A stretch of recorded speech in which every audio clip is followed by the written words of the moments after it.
Hey YouTube, so today I'm going to be water sealing my deck with Thompson's Water Seal. This is a new deck. I put it down about a month ago, so I'm just going to seal it and finish it. Basically going to be using a roller. I'm going to put it on. Got my pan over there. We're going to get it going and let's see how it looks.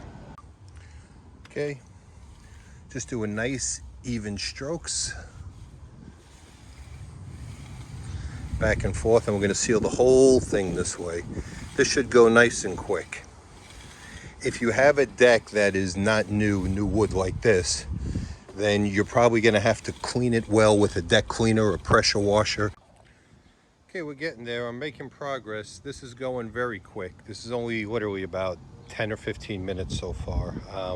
We are rolling right along anyway. Okay, this is done. Only took me about maybe 30 minutes to roll the whole thing, and my deck's about 400 square feet.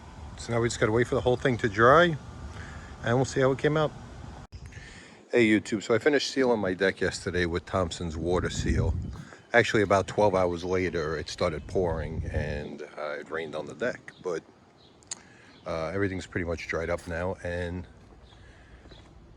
the deck looks good. I just wanted to give you a quick rundown. So we'll see how good the Thompson's Water Seal holds up a few months from now, but everything is sealed. This was quick and easy. It went on nice and easy, and you know, certainly something you could do easily in a couple hours yourself. The whole thing, you know, like I said, probably took me, you know, a half hour or so.